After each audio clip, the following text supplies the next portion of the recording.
Hi, and welcome to the DC Marvel Battlecast, where we discuss all things DC and Marvel related and debate who would win in versus battle matchups. I'm Marvelous Joe. And I'm his twin brother, JonnyDC. The song at the beginning was Chimichanga by Perry Springman from the album Happy Beach, available on iTunes, Spotify, or wherever you buy or stream music. Yeah. And really, we couldn't ask for a better song. It's a perfect Deadpool song. Yes, for sure. Exactly. It's ironic because it's a children's album, I guess. So they're like this Perry Springman did this Kickstarter campaign to make this album, this song, and it really suits the character. I don't know if you would like it being associated with Deadpool because it is a children's album, but it is the perfect Deadpool song. It was a good find. I just searched for Chimichanga on iTunes. So. Yeah. And it's appropriate this episode because it's a Battlecast episode, and this time we're pitting Deadpool against Deathstroke. Yes. So original versus knockoff. Yep. So it should be a pretty good fight. Don't forget, guys, you can listen to us on iTunes, SoundCloud, YouTube, Google Play, and a ton of everywhere. Just do a search for DC Marvel Battlecast on your app of choice, and you hopefully should be able to find us. You can follow us on Twitter at DC Marvel Battle. You can email us at dcmarvelbattlecast@gmail.com. Go ahead and send us your questions, comments, ideas for future matchups, Battlecast matchups. Yeah. And go ahead. Real quick, right off the bat, if you haven't rated us yet, pause now and rate us. If you like it so far. Right. If you don't like us, just keep listening. Yeah. Give us another few half hour. Give us a second chance. Longer than a half hour. Yeah. So, all right. So what we're going to talk about this podcast. It's a slow news week. It is a very slow news episode. Yeah, pretty much. We have the first look at Batman's tactical suit that was revealed last week, as well as an image of Commissioner Gordon. Yeah. That Snyder put out there on Batman Day, which apparently is a thing. Yep. Bryan Singer has confirmed that Mister Sinister will be in the next Wolverine movie. We're going to go over our first impressions of Ghost Rider and the new Agents of S.H.I.E.L.D. show, and we'll talk about some old news, stuff we didn't get to in previous episodes. Yeah. The Luke Cage set photos where he's fighting. These photos were released earlier, like back in... It was a few months ago. Yeah, but he's fighting a supervillain that we didn't know was actually I didn't know was actually in the show. Yeah. So that'll be interesting. Yeah. And then this really, again, is like the calm before the storm before the New York Comic-Con, which we'll get into our next episode, because it'll be the same weekend as our next episode. So yeah, hopefully there's going to be some lead-in news, and we may wait to do the next episode until like late Sunday, just so we can be apprised of all the news. So right. All right, let's get into it then. Yeah, so getting into the news... the major DC Comics film news all involves Batman, all involves Zack Snyder's Twitter account. So if you're not following him, he's kind of a cool guy to follow. He posts a lot of like behind the scenes stuff. So the first photo that we're going to talk about came out mid-September. It's an image of Ben Affleck as Batman in the Batman tactical suit, and really it's a little controversial, so it's gotten some flack from fanboys because it resembles apparently the Night Owl costume from the Watchmen movie, also directed by Zack Snyder. I could see that just because of like the goggles, and because like it has this sort of like brown tint, but like really it's, if you take a look at it, it's like a sleeker, little bit more armored version of the Batman suit that we got in BVS. And yeah, I understand that this was done to sell a toy. So I'm pretty much. I'm not like too upset by it. It's a cool suit. Yeah, because if you think about it, the suit that he fought Superman in was a pretty tactical looking suit. Oh, the armor suit? I'm guessing like he needs to maybe move faster in this one or something. Maybe. I don't know. Who knows? Yeah. It does look like it's... In the shot, it looks like he's working on something, like in a workshop. There's sparks flying. Yeah, maybe the goggles are just because he's... Yeah, because he's welding or something. They're welding goggles. I don't know. I gotta put on my workbench outfit. That's my garage outfit. That's the impression I get. I think the photo is in the Batcave. I could be wrong. Could be totally wrong. But that's, I don't know. I think we've seen these goggles before. Yeah. Yeah, and do you remember in BVS when like we first see Alfred, he's like working on like this cowl kind of high tech thing, and he was working on this suit cowl. These goggles look familiar. I think he was working on this cowl. Yeah. Huh. I did not catch that. Yeah. And then I'll have to watch that again. If you remember do you remember the set visit that they did a while ago, like where they got all the guys who hated Man of Steel to come and they hated BVS, I mean, to come and see what they were doing for Justice League. Mm-hmm. They mentioned that this tactical suit, they mentioned that it had lenses, but I don't ever remember hearing them say that those lenses were goggles. When they said lenses, I thought it was like what we got at the end of The Dark Knight when he had like the sonar vision. Yeah. So this was surprising. I wasn't expecting the goggles. Do you think the goggles come off, or do you think they're attached to this? Like, why is he wearing like dark goggles at night? Is there like a HUD HUD display in them or something, or what? I'm guessing. There has to be. I mean, they're not just welding goggles. So, what do you think of the ears? They're cool. They're cool. They're very like much sleek. not like the last outfit where they're kind of like on the side. Yeah, these like are more. they kind of like taper back. Yeah, like I don't know, they're just like oiled back or something. It does look kind of owly, I think. Yeah, more. Yeah, I can see where it resembles the Night Owl costume.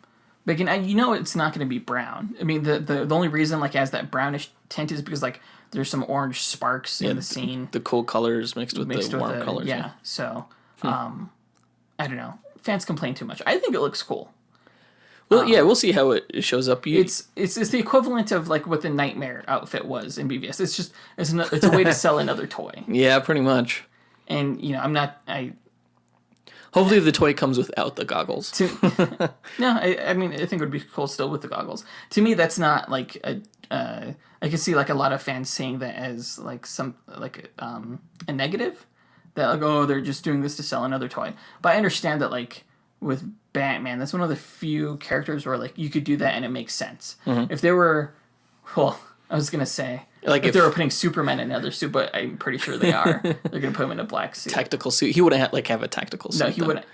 Yeah, the tactical suit I think makes sense for Batman because there is more armor because because he's a mere mortal going up against other guys. Yeah. So Batman if Iron Man can have new suits, Batman can have new suits as well. To me. Yeah. I was gonna start singing. Batman wears his sunglasses at night. Do you know that song? No. Oh, it's an '80s song. I don't He's get like, the reference. I wear my sunglasses at night. It's that guy's an idiot. Yeah, it's a douchebag song. Okay. So yeah, there's that photo, and then on Batman Day.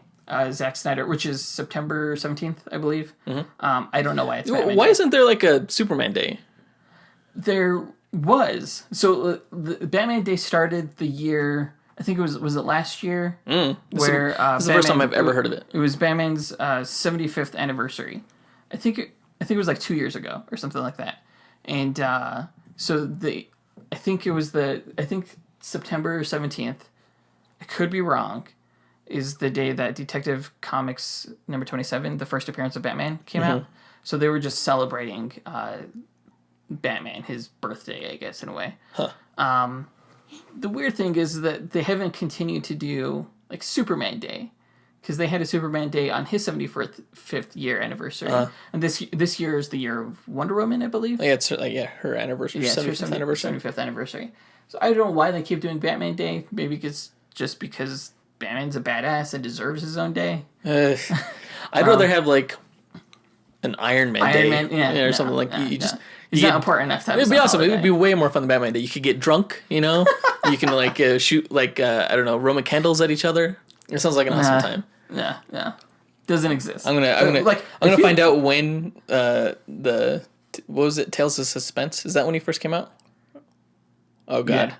I think it was Tales of Suspense. He first debuted. I'm gonna find out when that issue came out. A few years to go, though. And then then get drunk on that day. Is Iron Man a Golden Age hero? No. Or is he just Silver Age? He's Silver Age. Okay. Yeah, he still has quite a few years to go. Yeah, he does. So the next image here is the first image released on Batman Day was just of him next to the the bat signal. And I remember like we've already seen. We've seen the bat signal. And Christopher Nolan, like he released like a behind the scenes footage of him like just pondering like a badass next to the bat signal. Christopher Nolan? Yeah. So this I don't know. This is probably isn't an homage to that, but it's if Nolan can do it, Snyder can do it. And a lot of people are probably like, "What? No, you can't." But I don't know. Anyway, how do you think? How would you compare? The bat signals? No. Commissioner Gordon actor J.K. Simmons. How would you compare his look to Gary Oldman's? Oh, we haven't gotten to that yet. Oh, so the second photo, I was saying Zack Snyder is next to the bat signal. Oh, I thought you were talking about. I didn't see the one with Zack Snyder. I only saw the one. Yeah, he released 2 images on Batman on okay. Batman Day. See, now that all made sense to me. Okay, you were like, I think you mean. Why are you saying Christopher Nolan? No, so Zack Snyder. It was there was a shot of Zack Snyder next to the. Just giving a peace sign. No, just like looking offset and just smiling. Okay. Yeah, I didn't see that one. I think it's every director's like dream to have that photo of like him being on the Gotham rooftop. Anyway, so there was a second photo that Zack Snyder released of Commissioner Gordon, of J.K. Simmons as Commissioner Gordon. Okay. It's a black and white shot. It was a cool shot. Really cool shot. Iconic shot. Really iconic shot. Of just him like looking out into the distance. It reminded me of like the first shot we saw of Ben Affleck as Batman. It was that black and white shot of him next to the Batmobile that everyone was like sad Batman or whatever. The meme of him just like pushing this empty swing in the rain. Mm-hmm. You can't really do that with this shot. I mean, because like he's like looking up. It's still black and white, but it's like really atmospheric, really cool. It's very noir, I think. Very noir. Yeah, totally. It's pretty cool shot. It's a shot that you want to see of Commissioner Gordon, like up at night in the rain on the rooftop. It's not in the rain, but there's definitely some like wind. You see like this curtain, like the tarp that covers the bat signal, just like kind of floating. Yeah, really cool shot. Okay. So I reiterate my question: what do you think of J.K. Simmons' look as Commissioner Gordon as compared to Gary Oldman's?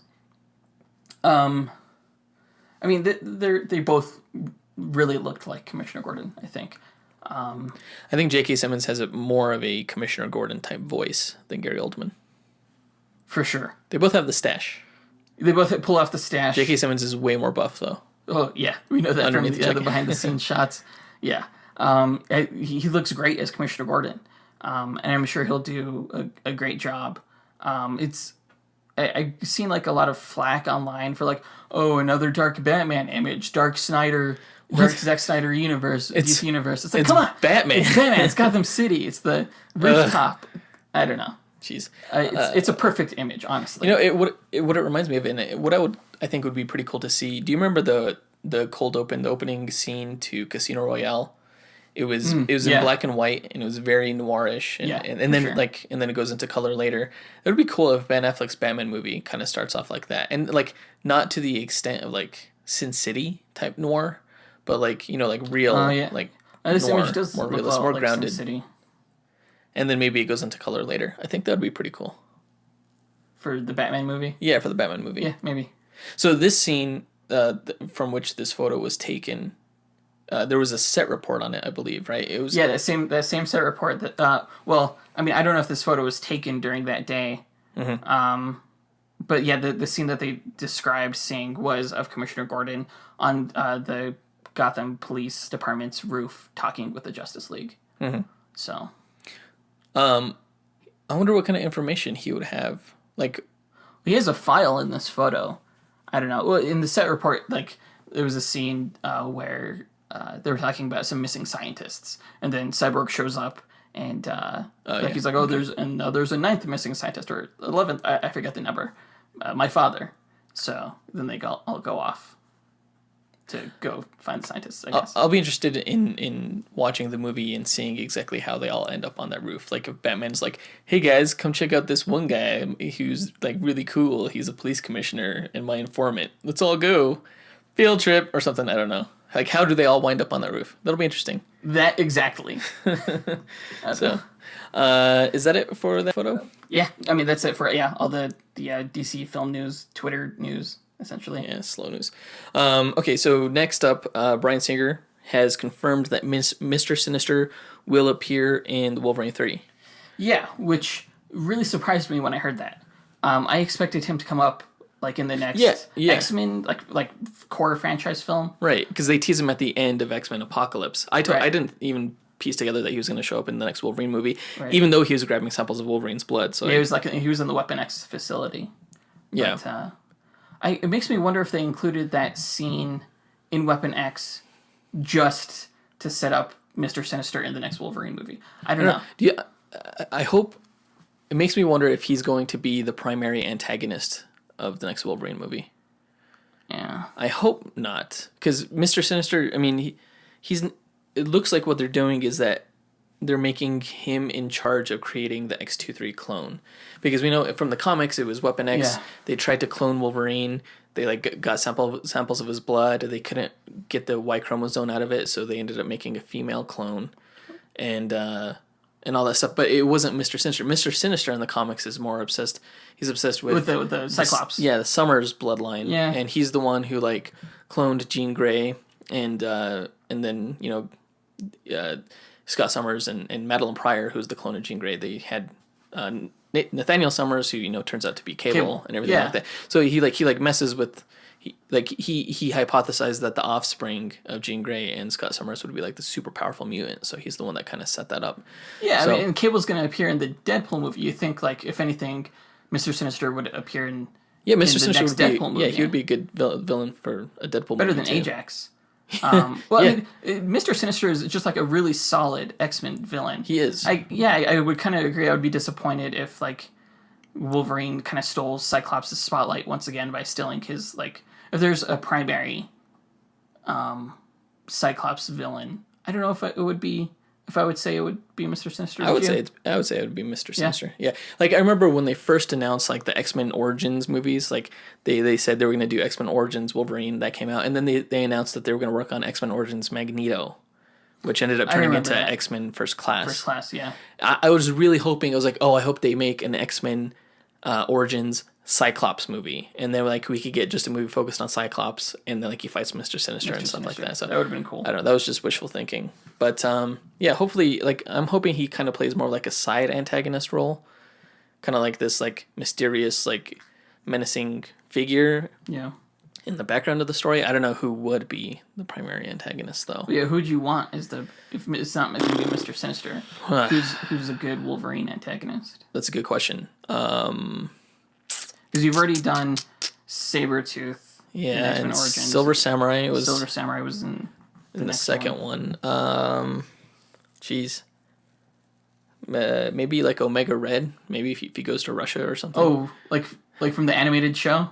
From the comics. I've never seen Omega Red in any of the comics, but I remember that Wolverine being deathly afraid. I don't know. That's kind of a dumb answer. I know. I feel like I'm being put on the spot here, but I don't know. Just not Mister Sinister. I'd prefer Mister Sinister for a team up X-Men movie. So if you did Omega Red, I wonder if Sony and Marvel would be we can't do Dr. Octopus for another few years. I don't know. No, it would be fine. They're not similar. So, yeah, they are. What are you talking about? Tentacles? So, the actor, his name is Richard E. Grant. He's heavily rumored to be playing the role of Mister Sinister. It hasn't been confirmed that he is. I didn't know this. Nathaniel Essex. Yeah. Why? Who did you want? Honestly, have we talked about this before? No. I feel like I've mentioned this before. The guy who played Data in Star Trek: The Next Generation. Oh yeah, I don't remember his name. Perfect. Yeah. It's just take Data and put a red jewel or a red diamond on his forehead. Well, do you know what Richard E. Grant looks like? I have no idea. He looks kind of Dracula looking. Let me see. I think he was in the Dracula movie. He wasn't the one with Gary Oldman. Oh. He was in that movie. He didn't. I forgot who he played. He didn't play Dracula, but he looks Dracula-ish. I could kind of see it. It's heavy. I could totally see. It's not confirmed that he's playing him, but it's kind of my suspicion. Heavy speculation. Yeah. Yeah. I mean, he's no. I don't know him any. Well, I know Bryan Cranston wanted the role. That would have been cool. But I could see this guy as Mister Sinister easily. Yeah, totally. Yeah. Cool. Interesting. I think. Is that it for that news? You don't know who you would want as a primary villain? I'd have to get back to you on that one. All right. Yeah, that's that. Okay. Okay, so Agents of S.H.I.E.L.D. had their season 4 debut this past week, and we got our first look at the Robbie Reyes Ghost Rider. Yeah, that's right. Did you see the episode? Nope. Did not watch it. Did you at least see the scene? I saw the clip because I know they put that online. The fight clip between him and Quake. Yeah, Quake. Yeah, Daisy. The chick. Yeah, yep. What did you think? I still can't get over how big his head looks like in that helmet. I mean, it's obviously it's not a helmet. It's a mask.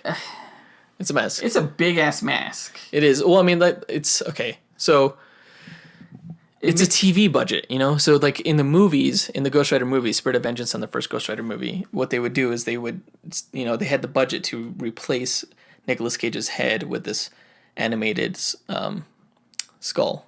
Right. So obviously what they're doing, and actually I'm a little bit uneducated on this, but what I'm assuming seems pretty obvious to me at least, is that the actor is wearing a mask. He's a green screen, like a green screen mask. And then they're animating a fire on top of it. Yeah. Because it's what they did for the previous movies is they actually took an X-ray of Nicolas Cage's skull, and so that's Nicolas Cage's skull that's being animated. And it looks like Nicolas Cage's skull. Yeah, it looks like Nicolas Cage's skull, and it's not...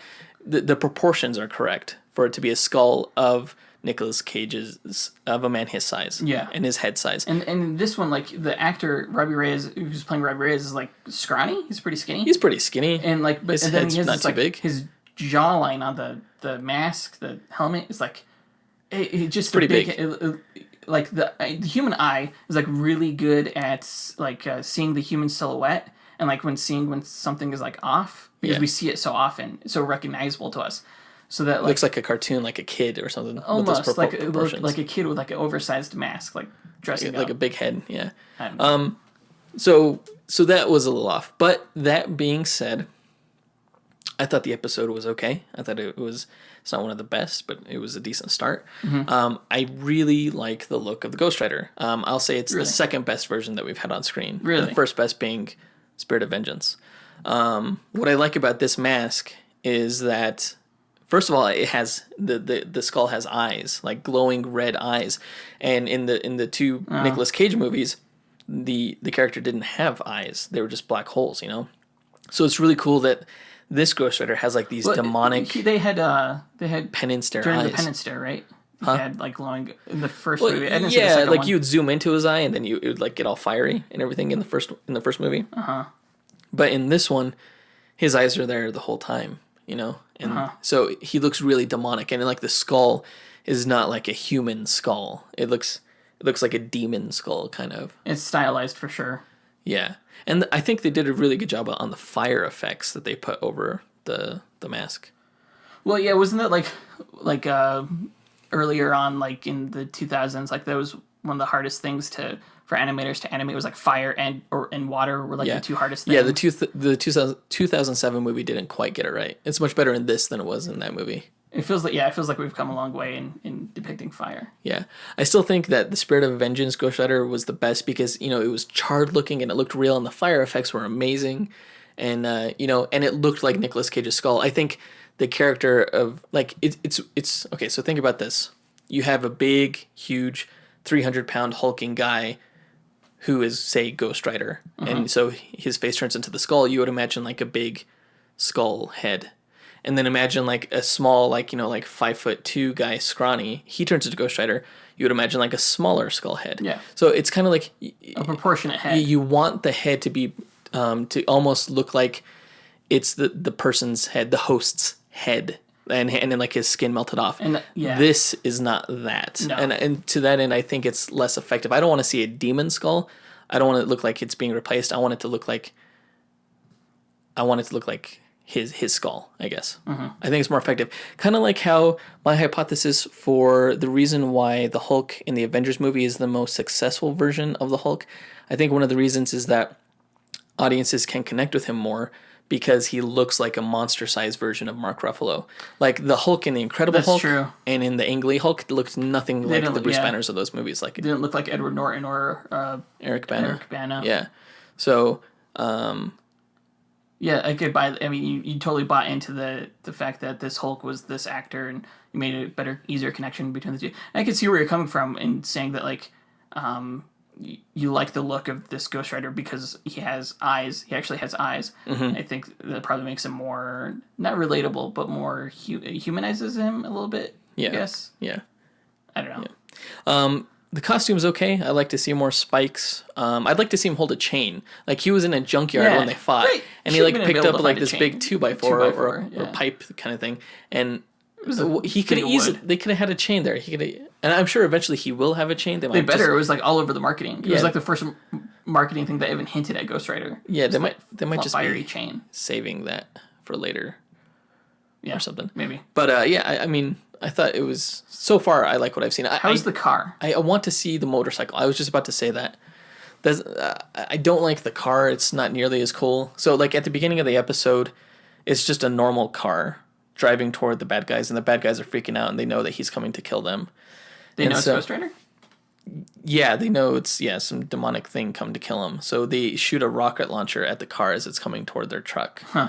And, like, it hits the car, and, like, the car explodes, and it does this kind of cheesy flip through the air, and it's like slow motion, and in the air like the fire remains from the explosion, and the tires are on fire, and like the what is that thing called, the intake thing on the hood. Oh, the thing that sticks out of the hood. Yeah, that thing is like on fire and everything. So, I don't know what that is. And then like he like rams into him and everything, but like it's just not as cool looking as so it the stays on so they're the ones who set his car on fire. Yeah, with the rocket launcher. So his car isn't normally on fire.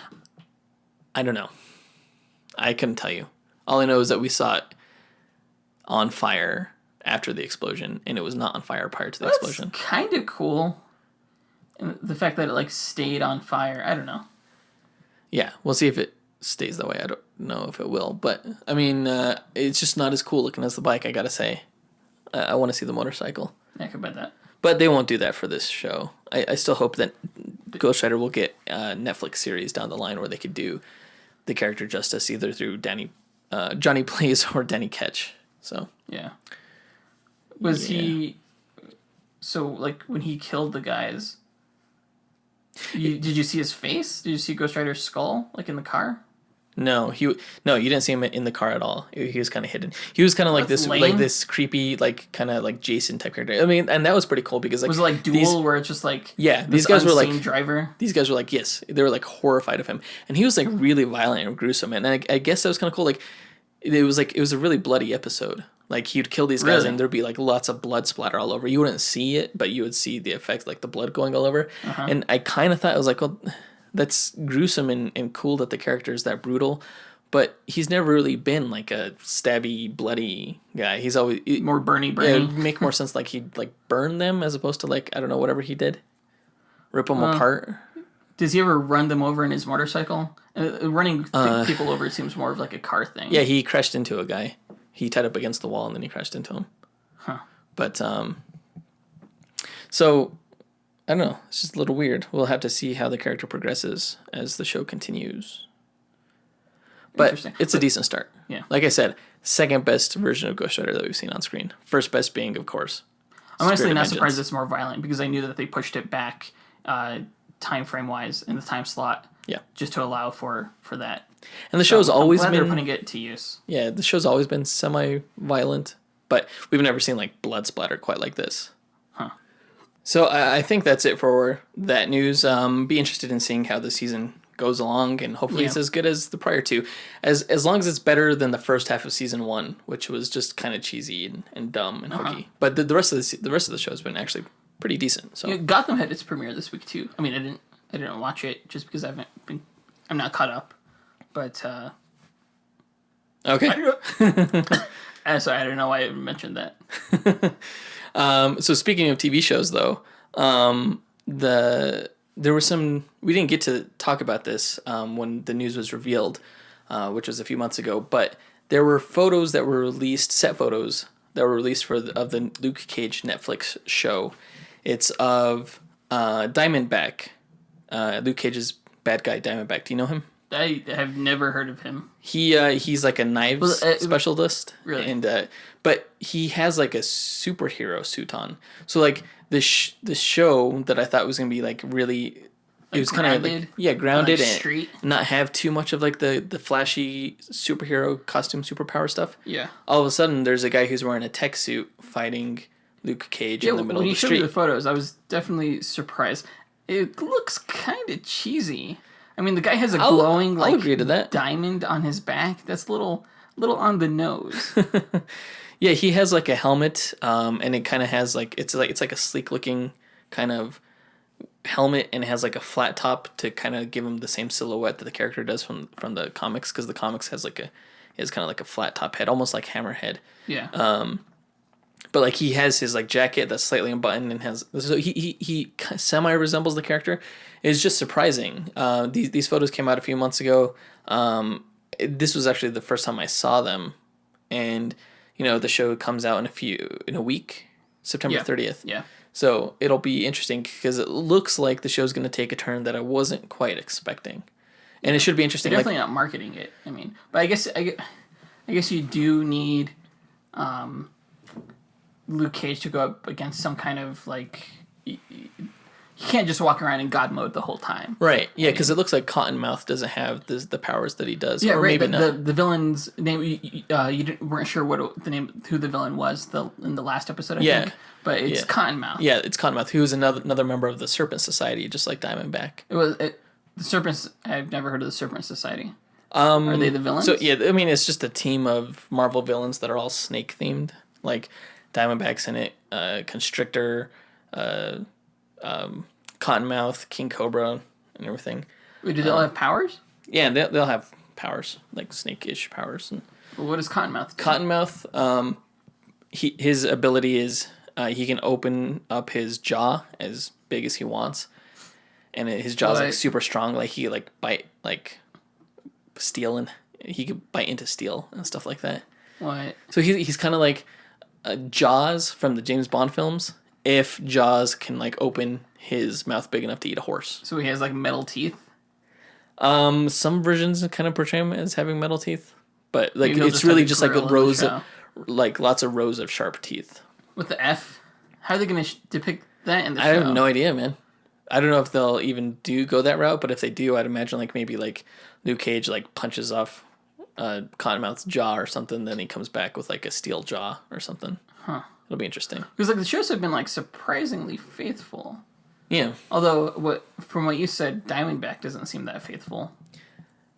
He can't, like, I don't see any knives on the character. It looks like he's just like super strong, and he might be like another experiment from the prison where Luke Cage gets his powers or something. Yeah. But either way, I'm semi glad that they're having some comic book street level action in the show, as opposed to just being more of just a standard drama with a guy who just happens to be indestructible. Yeah. So that's pretty cool, I think. I have. Go ahead. I have high expectations for Cottonmouth. Yeah. Oh. The actor? The actor seems pretty good. I don't know what his name is, but... Well, I don't know if I told you this. I watched Jessica Jones. Oh, yeah. Yeah. Okay. I don't know if she's going to be in this show. Yeah. It was really good. I really liked it. Good. And I have to say that... Well, it's good that you watched it now that you're going to be watching Luke Cage coming up. I watched it in preparation for Luke Cage coming up. Mm-hmm. And I have to say that Marvel's best villains are on television, are on Netflix. Well, they get a lot more screen time for sure than a lot of the villains from the movies. True. Yeah. But like in terms of like superhero. But yeah, Kingpin and the Purple Man, Kilgrave. Yeah, I still think like the best comic book villain is Heath Ledger's Joker. Mm-hmm. And I don't know, I really like the Kingpin from the Daredevil series. Yeah. So he's still up there. But Kilgrave was a really good villain. Yeah, he was. It was just a really good show all around. I really, really liked it. Good. I loved the opening title sequence. Daredevil and Jessica Jones have some of the best opening title sequences ever. I never fast forward through them because they're just so badass. Yeah, the songs are amazing. Actually, the guy who wrote the opening song for Jessica Jones just won an Emmy recently for that. Oh, no way. Yeah. And he deserves it. I love that. I love this. It reminded me of like Sly Cooper. Yeah. It's very like... It's like very noir, detective-y. Yeah, like noir, but like a modern noir. Yes. And then it kind of like goes into almost like a rock, kind of like with the heavy guitar and everything. When like that girl's like walking toward... Yeah, it was just... It's and really comes cool. back down. Yeah, really cool. It's really good. Really set the tone. Like, each episode like really well. Did you like it more or less than Daredevil? I liked it more than Daredevil, honestly. Like both Daredevil seasons. Really, both of them? Yeah, it didn't feel like even if this wasn't a Marvel show, like it still would have been a great show. Right. I'd see to me the one that I like the most is the one that I saw the most recent. I think for what they're trying to be, they both did a really good job. Like Daredevil, they're different. Like Daredevil is a really good like legal / crime drama type thing. Oh, yeah. Like Jessica Jones was more of like a noir thriller kind of show. Yeah. And they both so neo noir. I feel like I've heard that before. Neo noir. I don't know if that's a thing. That'd be pretty cool if you just made it up. I don't think I've heard it, but so. Yeah, but there's really good shows. The reviews for Luke Cage have started coming in, and they're saying it's the best thing that Marvel has ever done. So I've heard the same thing. Yeah. So if it's better than Jessica Jones and Daredevil, this is going to be the best show ever. Have you heard if Jessica Jones going to be in the show at all? I would be surprised if she wasn't. Like, it didn't make some kind of appearance. Yeah, I'd be disappointed. Well, there's going to be Iron Fist, and then there's going to be the Defenders. So this might be the last time that we see Luke Cage until the Defenders. So I'd like to think that maybe he gets together with Jessica Jones at the end, and then that's where we see them at the beginning. We may see all of them at the end. Maybe. Who knows? Maybe. Yeah. If I had one gripe about Jessica Jones, it was probably the fact that like Kilgrave's power never worked on Jessica Jones. Just because it did at the beginning, but then she developed like an immunity to it. That was like flashback, and yeah, she developed immunity, but like. Because it felt almost like teased or like cheated at the end in a way. It was presented almost like a virus that she developed like an antibody to, kind of from being exposed to it. That's what I got away from it. Took away from it. But the thing is, like in like screenwriting 101, like when they set up the stakes of the film, like when the first act of the film transitions into the second act, like the worst possible thing that could possibly happen to the protagonist like needs to happen. And in this case, it would be the fact that she falls back under his control. Yeah. But the thing is that like during the hero's journey in the second act, with like all the things they learn and the allies they acquire, like they realize that they like never had a need to be afraid of that worst possible thing happening because of what they gained on their journey. Yeah. And so I felt like cheated at the end of the way. Yeah, like when he got like he upped his powers, the ability of his powers. Right. It felt a little cheap when she was still immune to it, you know. And she was just pretending. So I would say that's a valid gripe. I think it would have been nice if she was put under his control, and then like Trish came out of nowhere and killed Kilgrave. Yeah. Do you know who Trish is? No. Patricia Walker, Patsy Walker. No. She is Hellcat. What? Yeah, she's Hellcat from the Defenders. That just... Oh, I just like the show so much more now. And did you recognize Nuke, the guy who takes the pills? No. What? That's like a character from the comics? Yeah, he's a villain. Pills? Yeah, he takes like red pills to up his strength and white pills to level out. But it turns out they're all placebos. And I figured that was... I figured that was something from the comics because it was just like a little bit too specific of a thing. I don't know. Yeah. He was like another kind of super soldier experiment kind of attempt kind of thing. That's so cool that she was Hellcat. Yeah. Does Hellcat have powers? She does. It's a minor power set, and I can't remember what it was. It's something stupid like she can talk to cats. I don't think that's true, but I can't remember what it was. She's not just like Catwoman though. She does have a power, and I just can't remember. She was a cool character too. That I like the fact. I'm glad that you told me that because that character makes a lot more sense as to... I honestly thought it was a character they made up for the show. Because I know that Jessica Jones is like a relatively newer character in comics. Yeah. Like when was her first appearance, like in the 2000s. So I just figured that Trish was like another character from her comic, the Alias comic. No. Well, not her, no. But... really cool. It would have been cool if like Trish saved the day at the end because, you know, she's a superhero too, so... You know. Yeah. So, or at least helped. She helped, not necessarily saved the day. Like Jessica Jones should be the one to deliver the final blow, right? But to like knock her out of her being spellbound or out of Kilgrave's control, right? Yeah. That and the only other gripe I had with the show was involving Luke Cage, where he went to the hospital for internal injuries after he was shot point blank in the head with a shotgun. Yeah. Like, I feel like that force is comparable to the force that he would have experienced when he was in his bar and it blew up, you know? And I feel like in the comics, they based that scene off of the comics where he went to the hospital and they had to, like, take care of him intravenously through the mouth and everything. Because they weren't able to use syringes or anything. That happened in the comic? That happened in the comic. It was in the Secret Wars comic, or Secret War, I think it was called. And it was like a really big, huge, forceful, powerful explosion from the super powerful being that put him in the hospital. It wasn't just a simple shotgun blast to the head.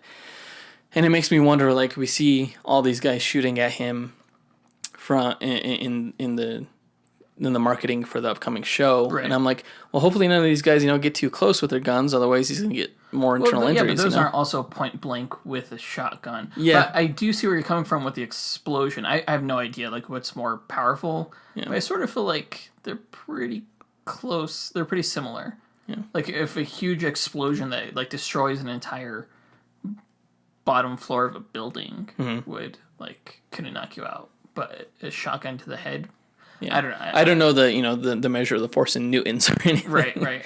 But I don't know. That was just something that kind of raised a question mark with me. But we'll see how that if they kind of like address that or anything. Like maybe he is weak to guns if they're point blank to him or something. Yeah, we'll see. I'm looking a lot more forward to the Luke Cage because I feel like a little bit like before I was a little bit indifferent. Mm-hmm. But yeah, I definitely want to see this story continue. Yeah, Mike Coulter is a fantastic honestly, Luke Cage. These, I think I said this for when we reviewed Daredevil season 2, but I would love it if like it just makes me wish that all superhero movies were TV shows. Netflix TV shows. Yeah, they're great. They're really good. Yeah, long form content is like the future. Well, it's what superheroes were made for. Long form content. Right. Yeah. So yeah. Anyway, I think that does it for all the news. Yeah. Sorry about that little mini review of Jessica Jones. Thank you for letting me do it. It's like I feel like I'm a year late, but I just wanted to talk about it with someone. It's not timely, but and hopefully you all saw the show. I think you all did. I think spoilers. I think Jonathan. I think you're the last one to actually see the show, so I think it's all good. That's true. All right, so I think it's time to get into the Battlecast. Let's do the Battlecast. All right, Deathstroke versus Deadpool. Let's do it. It's time for a Battlecast. Marvel versus DC. Let's begin. Okay, so Deathstroke versus Deadpool. We're doing this Battlecast. Not only was it a recommendation like from the long list that Nbrook21 sent us. 2001, I think. 2001, yeah. Nbrook, that's right, Nbrook 2001. But it's timely. It is very timely.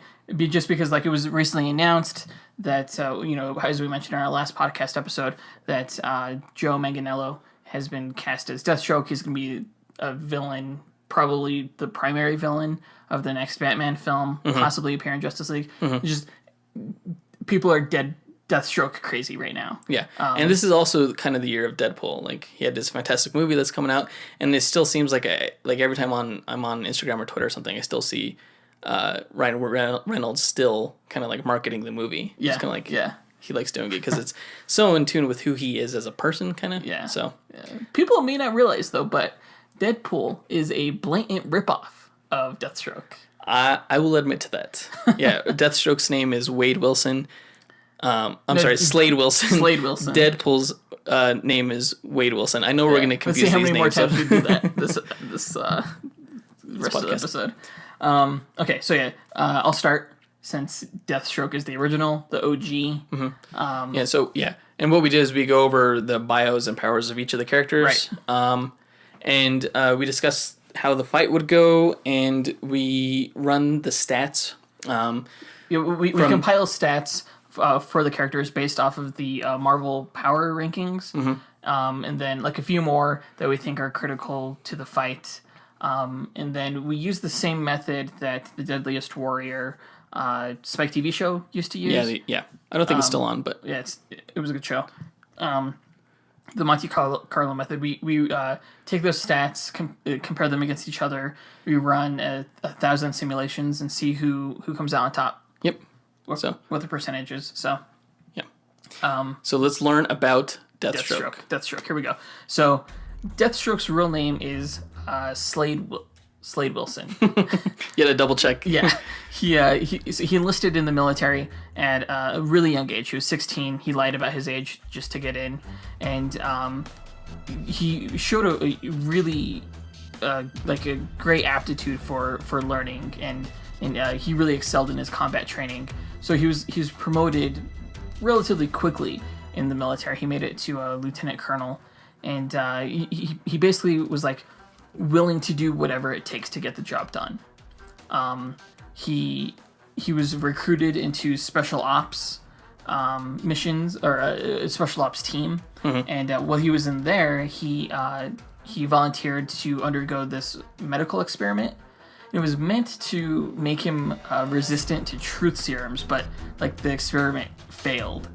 He instead went into a coma, and when he woke up, he discovered that he had like these heightened abilities. He was stronger, faster, and he was more in tune with his. He had greater brain capacity. Like this character was like made back when people still believed that like we only used 10% of our brain. Oh. So like his power was like, yeah, he used 90% of his brain. So yeah, but he's really, his mind is like a supercomputer. Really, I like to describe the character as like if you took Batman's brain and maybe like something a little bit better than that, because like his brain is all about like strategic thinking and problem solving. So if you took like that brain, you put it in Captain America's body, but then you also gave it like Wolverine's like ferocity and like healing factor and senses. And that's Deathstroke. Just like the perfect soldier, like the most badass character ever. Batman mixed with Captain America mixed with Wolverine. Yeah. Interesting. Also in the sense that like Wolverine has his adamantium claws that like cut through anything. Well, Deathstroke is also a master with weaponry. He carries this huge sword. It's made of promethium, which is the DC equivalent of adamantium. So yeah, he has this sword that could basically cut through anything as well, and it's unbreakable. He has a healing factor like Wolverine as well. So, and he's super durable. Just again, complete badass. But he only has one eye, yes? Yes. So he was. So he's like also Nick Fury. Yeah, exactly. He was the experiment that gave him all these abilities too also kind of made him psychotic. So he was rejected by the military, and he was sort of like forced to become a mercenary of sorts. But he became like the world's best mercenary, like the world's best assassin, and he's essentially like the most feared man in the DC Comics world, like probably next to like Batman, but like in the underworld, like no one wants to mess with him because he's like so ruthless and so effective. During when he was still like in the military, he got married and they had a son, but he got married to someone and they had a son. Yeah, okay. Well, he married I think it was his like trainer, like one of his early trainers. Okay. It was a military woman, and but like he's so like honor bound to like his mercenary job that when he became a mercenary, this group kidnapped his son because they wanted Slade to reveal his client. Well, he tracked them down, and so like they held the son hostage, and they were like, "Hey, give us the name of your client, or we'll kill your son." Well, he didn't, so they slit the son's neck. Oh man. Yeah, they didn't kill him though. They just severed his vocal cords. Actually, he would later become the villain Jericho. Okay. But anyway, Slade Wilson took them out, and then when they took their son to the hospital, the wife was so upset with Slade for sort of like preferring his clients to their son's safety. She shot him in the face. But of course, like, so he's like super durable and has this healing factor. Well, his healing factor is like it's sort of like the way we heal. It's not like Deadpool's in the sense that like if he gets a limb chopped off, the limb isn't going to grow back. So like if I chop off your arm's not going to grow back. But if I cut your arm, the skin will heal. That's the extent of Slade's healing factor. So it's not regenerative. It's more like just super fast healing. Exactly. Okay. Yeah. So so when his eye got shot out, it like didn't grow back. but he's still so much of a badass that like his one eye is like still better than both of our eyes. And like he doesn't hide the fact that he's missing an eye. Like with his mask, it's like there's not even an eye hole for that eye, and he wears an eye patch when he's not wearing his mask. So yeah, that's so he has heightened strength. He could lift about a ton. Heightened speed. He can run about 60 miles an hour. He has that supercomputer mind. And he has enhanced senses, like his night vision, and just like with the mixture of his like mathematical and like strategic mind mixed with his enhanced senses, like he has borderline precognition. Like he could sense what people are gonna do, like sense patterns, kind of. Yeah, exactly. And so yeah, that's pretty cool. He has the healing factor, and he's a master with all weapons. The guy's like a walking arsenal. He has like so many like pockets and like stuff on his suit. He carries like a bunch of guns and a bunch of knives. He has this huge ass sword, and yeah, just the definition of badassery. Yeah. Is that it? I'm trying to think if there's anything else. Wait, I guess I could mention a little bit more of his history. He started off as a Teen Titans villain. Oh, really? Yeah. That's why he's gonna lose. What? No. If the Teen Titans can beat him, Deadpool can beat him. Well, they couldn't beat him. He was like their main adversary. This was like a time when Teen Titans was outselling the X-Men. And actually, like, he outgrew the Teen Titans. Like, I've seen him defeat the entire Justice League before. And, like, he's kind of blown up all over the place. Like, he was a great villain in Season 2 of Arrow. Like, he's probably, like, in the top 5 comic book villains of all time, along with the Joker and Kingpin. He's probably, like, number 4 or something like that. You mean, like, TV show-wise? Well, it's just media-wise, like, live-action media-wise.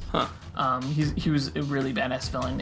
And he was in Injustice. Like, he was my go-to character in the Injustice video game. I kick a lot of ass with him. And, you know, yeah. And now he's going to be in Batman. So he's going to... You don't, like, graduate from Teen Titans to having, like, a starring role in the Batman film unless you're, like, a major hardcore badass. I guess that's true. Well, yeah, I look forward to actually seeing him in the movie. But yeah, enough about that loser. It's time for Deadpool. All right, Deadpool. Let's get into Deadpool. So, Deadpool, also known as Wade Wilson, was a man with a troubled past. Or maybe not. Like, his memories were kind of tampered with because, you know, he was in Weapon X, just like Wolverine. He knows in the movie. Huh? That wasn't in the movie. No, they didn't show his young past then. He knows that, like, as a young adult in Canada, he ran away to the U.S. to become to join the army, and later he became a mercenary assassin. There, he fell in love with a prostitute named Vanessa Carlyle, who you may remember from the movie. Yeah. He eventually discovered he was stricken with severe cancer, and so he kind of went into a depression. He gave up hope, and he went back to Canada and joined Department K. Which is the Canadian half of Weapon X, because Weapon X is like like a joint Canada-U.S. venture kind of program thing. I always forget that Wolverine is Canadian. Yeah, and so is Deadpool. Yeah. So is Ryan Reynolds. Yeah, and so they embedded in him a healing factor, and that was derived from Wolverine, and it cured his cancer, and so he became a mercenary for Weapon X. But eventually his healing factor, like, pretty soon it kind of broke down and his flesh started deforming and scarring due to the returning cancer. So they sent him to where they send, like, their failed their superhuman rejects, a place called the Hospice. And that's where Dr. Kilbrew and his assistant Ajax, who you might remember from the film Ajax, they would perform, like, sadistic experiments on the patients there. And they kind of drove Deadpool crazy with, like, their torture of him, and that, like, they would torture all the patients, and the patients would, like, place bets on who would die next, and they called it the Deadpool. So that's where he gets his name. Just like in the biker bar. So yeah. That came from the people experimenting on him. Yeah, it came from the hospice as opposed to the bar. So at one point, Ajax, who hated Wade basically for being so annoying, he ripped out Wade's heart, and at that point, Wade's healing factor returned, and it grew his heart back, but it didn't fix his skin, and he ended up shooting Ajax and escaping with all the patients. And so that's when he took on the name Deadpool, and he got the suit and everything, and he went back to being a mercenary. And in one of his missions along the way, he was hired to kill someone in the past. Like his employer like gave him like a time machine and like a time eraser gun kind of thing. What? And of course, that's how he met Cable, who, as you know, we talked about him earlier. He's a time traveling mutant who is the son of Cyclops and Jean Grey's clone. So a former member of Department K named Butler, he was trying to find a cure for cancer, and Wade was helping him by donating like samples of blood, and he would be put under for this. Mm-hmm. And while he was put under, like but the guy named Butler, he was like erasing his memories in like in an attempt to try to like control him, to get him to do his bidding and stuff. So that's where like the memory, like brainwash him. Yeah, kind of. Yeah. So that's why he doesn't really remember his past. But that seems like late in his career to like all of a sudden get a memory erasure. Like, didn't he tell his past to like Cable? Cable would be like, "No, this is your entire past right here." Well, you can say the same about Wolverine. Like, when did Wolverine get his memories erased? Like in the 70s, kind of. But he's lived since like the late 1800s. So you would think that he would have known somebody that would have told him his past. But that's true. Anyway, so he eventually joined Cable's X-Force team for a while, and he kind of hung out with Heroes for Hire here and there. He ended up rejoining Weapon X at the behest of Sabretooth, and there he met his old love, Vanessa Carlyle, the prostitute. She was a mercenary now called Copycat, and she has like mystique powers where she could like transform. What? Yeah, I don't know if they'll do that in the. Is she a mutant? No, I think she's an experiment. Huh. As well. I don't know if they'll do that in the film. I don't know. We'll see. Interesting. But yeah, she has like transforming powers. So he left Weapon X, teamed up with Cable again. Mainly because Weapon X is like just like a crappy evil organization, and at his heart, Deadpool like wants to be good. He's like always striving to kind of become like a better person, even though because he knows he's a crazy lunatic and stuff. During the Superhero Registration Act during Civil War, he volunteered to become a S.H.I.E.L.D. licensed bounty hunter, and after that ended, he actually bought a pirate ship and became like an actual pirate captain for a little while. Eventually he came under the realization that like what he wants most is to die, since his healing factor won't let him. Like it's a super powerful healing factor. It also turns out that Thanos also kind of like imbued Deadpool secretly with immortality, because he was jealous that death, like the cosmic personification of death, views Deadpool as kind of like a kindred spirit and like has romantic feelings for him. Can Thanos do that? He's not like magic. No, he's like a scientist. But so anyway, so they're kind of like rivals for Death's affection. But Death tried to get Deadpool and Thanos to destroy another cosmic being called Eternity, which is kind of like a representation of the entire universe.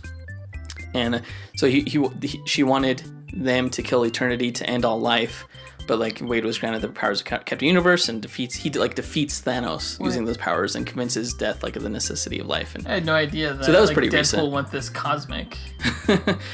Occasionally he does, and recently he joined the Avengers, and he's been part of like the X-Men at one point and everything. So that's pretty much him. As far as the character, like he has a crazy sense of humor, which is in part kind of caused by his mental illness from the experiments. Morally, he's a little ambiguous. He can be like super violent and brutal and crazy, but like at other times he can be really selfless and heroic and stuff. He's in love with Bay Arthur and the Olsen twins, and loves chimichangas. His healing factor is pretty dope. Is derived from Wolverine's, but it's much stronger. So much so that he can like regenerate from being like smashed into a liquid, pretty much. Yeah. He can like reattach limbs that get severed, and they heal back. His insanity kind of renders him immune to psychic attacks. But Deathstroke is immune to like psychic attacks too. He's immune to a lot of things, like illnesses and stuff. Deadpool also, just like Deathstroke, his speed and his strength are enhanced, but he can lift 2 tons, Deadpool, and can run about 80 miles per hour. So of course. He's among the most skilled martial artists in the Marvel Universe. And a lot of people say that he fights, quote, unpredictably. Did I mention that Slade Wilson is also one of the greatest martial artists? Nope, you forgot to mention it, so it doesn't Slade count. Wilson is one of the most accomplished martial artists in the DC universe. Like, he goes toe-to-toe with Batman. So. Well, I don't know if he's as good as Deadpool. He definitely is. I would say he has better training than Deadpool. Why? Just because of the special. He may have a better stuff fighting mind than Deadpool. I don't know about the training thing. Well, yeah, because he was in special ops missions. Well, so was he Deadpool. received the best training that the military can offer. Hey, Deadpool received the best training that Weapon X could offer. Deadpool was a private that got kicked out, probably. No, he wasn't. So the only weakness that Deadpool has is bovinophobia. What? Which is a fear of cows. It's like his kryptonite. So he has a teleportation device that he got from Cable, which kind of seems like overkill, but like it only comes into play when the story calls for it. Like, I wouldn't say he's like Nightcrawler, but more like how you described Etrigan, how he uses teleportation in the last podcast. He has twin steel katanas and a pretty hefty arsenal. Yeah, but are they adamantium? No, they're not. But they are like energy charged. Like they're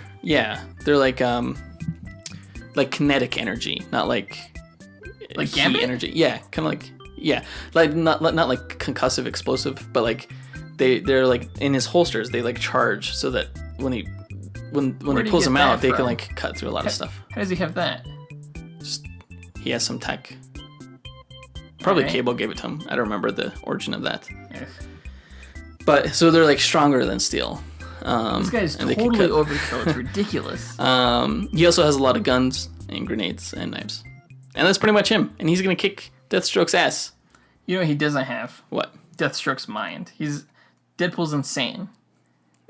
Deathstroke may be psychotic, but he's not insane. I thought you said that he was a little bit insane. Well, no. Well, did I? Yeah. But not like where it's like detrimental. Like, he's super cold and calculating, like inefficient. It's not like a detriment to him. Interesting. Okay, all right. So let's talk about who would win, how this fight would go, basically.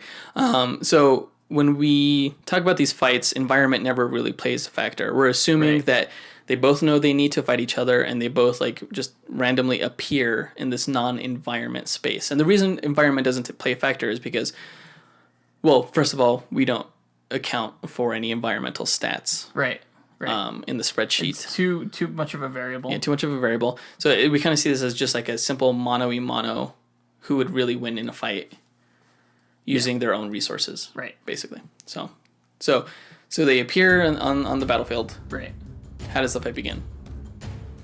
Probably with ranged combat. They probably bust out their guns, machine guns. Yeah. I forgot to mention, bullets won't hurt Deathstroke, because not only does he have all this like badass like weaponry, he also has a it was like originally I think like a Kevlar weave uniform, but then it was like Promethean. Then I think like recently it was like even nth metal, like an nth metal blend. Yeah. So he can fly? No, but it's just like a really strong metal. So he's like Black Panther. Yeah, exactly. Bullets are just gonna bounce off him. Interesting. So all over already, all over his body. Yeah, basically, yeah. What about his eye? His other eye? His one good eye? Well, that's not.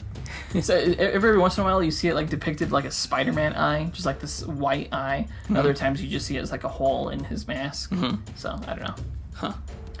So already, like, Deathstroke has the advantage here in this bullet fight. Well, bullets aren't going to hurt Deadpool anyway. Deadpool gets shot all the time.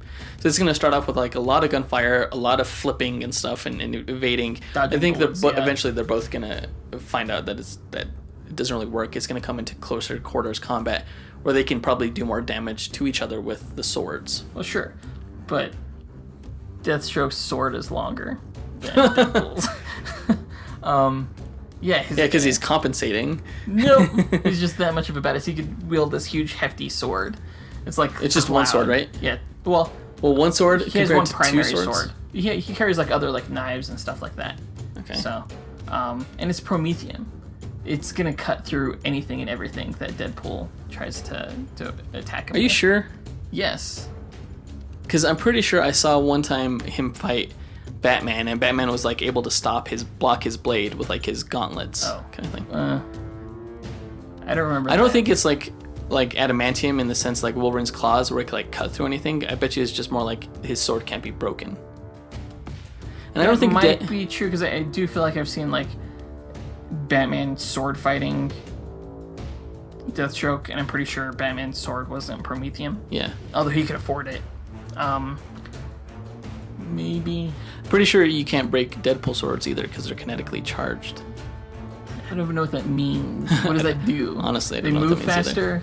Yeah, and they like slice through things better because of like I don't know if it's like a slight vibration that is added to the blade. So. Okay. So. I don't know if his blades would. Are you saying his blades could get through his armor because of that? Yes, that's what I'm hypothesizing. What would Deathstroke do if he lost a limb or something? What would happen? Because I know what Deadpool would do. He would just reattach the limb. Oof. His healing factor is way better than Deathstroke's.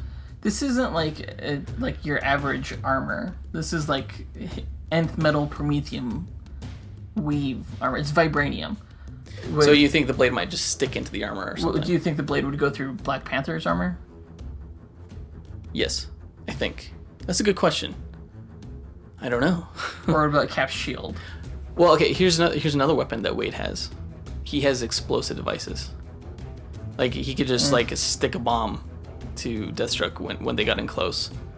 Stick a bomb on his sword? It's just like stick a bomb on his body. And you're not going to want to ask why the bomb is sticky. Oh my gosh. But he's going to do that, and it's going to be a concussive blast, and it may not knock Deathstroke unconscious, but it'll knock him back.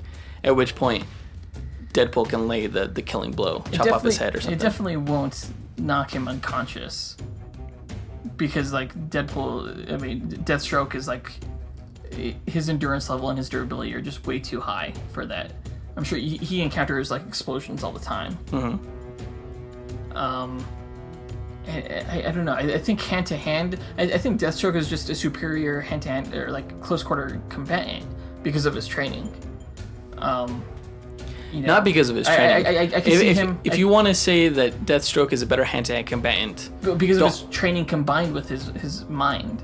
He could see what Deadpool is going to throw at him. So you say that it's like pattern recognition and everything, but Deadpool doesn't have a pattern. He's often described as fighting unpredictably because even he doesn't know what he's going to do next because of the insanity. That's such a cop-out. All right, okay, all right, whatever. So this isn't looking too good for you, is it? Well, no, I mean, like, if it comes to a sword fight, I see Deathstroke disarming Deadpool. You mean like chopping off his arms? Well, I was gonna say just like knocking the blades out of his hand, but that too, I guess. Okay, so say. Okay, so but then say. he just reattach it. Okay, and say if he doesn't have enough time to reattach it, don't forget he can teleport. He can teleport away. Deathstroke goes and chases him, whatever. Then teleports back to his limb and puts it back on. All right. Plus, I guess you said he already knocked his sword away with the sticky bomb. So it comes down to it's a knife battle then. Okay. Probably Deadpool with one arm. Well, okay, so yeah, I mean, eventually Deathstroke is going to realize that Deadpool has a crazy, insane healing factor. So then he knows that this battle isn't going to come down to, like, delivering a lethal blow. It's going to come down to entrapment. He's going to, just subdue Deadpool. Like, tie him up, essentially. He could teleport. Motherfucker. All right. Plus, also, he's strong. I'm assuming he could get out of how does he teleport? Most restraints. That's true. Does he have to, like, push a button to teleport? Or is it like Nightcrawler where he just, like, thinks it? It's a button. It's a device. He can't get to that device if his hands are tied. He would just chop his hand off or something. He'd gnaw through like a coyote in a bear trap. Jeez. So. I think eventually, the fight is going to go on for so long, and Wade is going to talk so much smack. Deathstroke is going to get super annoyed and make a mistake. A mistake, I think, because it's just going to be just furious anger, like, fuck this guy. Deathstroke is willing to do anything. Like he will not stop. He's known as Deathstroke the Terminator. Mm-hmm. You know, he's just like this. And unstoppable. Deadpool is known as Deadpool the Sperminator. Really? No, I just made that up. Yeah. He's known as something though, isn't he? The merc with the mouth. Oh, there's that. See, that's dumb. He probably would annoy the heck out of Deathstroke. I could see that for sure. So, all right, should we run the stats on this guy? I know there's a way that Deathstroke is going to defeat Deadpool. I need Deathstroke's mind to figure it out. Yeah, you need to use 90%. I need to use 90% of my brain to figure this out. Without knowing the environment, it's hard to. I'm sure if the environment did come into play, Deathstroke might find a way. Like he'll smash him with a freight container or something. Even that. With teleportation, I've seen Deathstroke take out the Flash. Of course, he had prep time. Mm-hmm. But he's a fast thinker. So the question is, and this is what the stats will prove, is fast thinking and his mechanical strategic computer mind enough to compensate for Deadpool's crazy healing factor? I mean, that's the question, right? Yeah. All right, so I guess let's run the stats on this guy then. Let's do it. All right.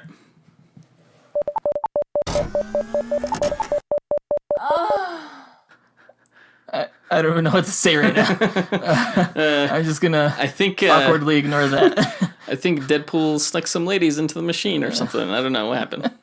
So we went ahead and we ran the simulations of 1,000 battles. We have a winner. Do you want to hear it? I'm scared, honestly. I didn't walk out of that as confidently as I walked into it. You should be scared because, ladies and gentlemen, the winner of the Deadpool Deathstroke Battlecast episode is Deathstroke. No, it's Deadpool. Deadpool won. He won. That is unacceptable. That is just unacceptable. Deathstroke is way too much of a badass for that to happen. Deadpool won. It was fairly close. He won 548 matches out of the 1,000, so 54.8% of the time.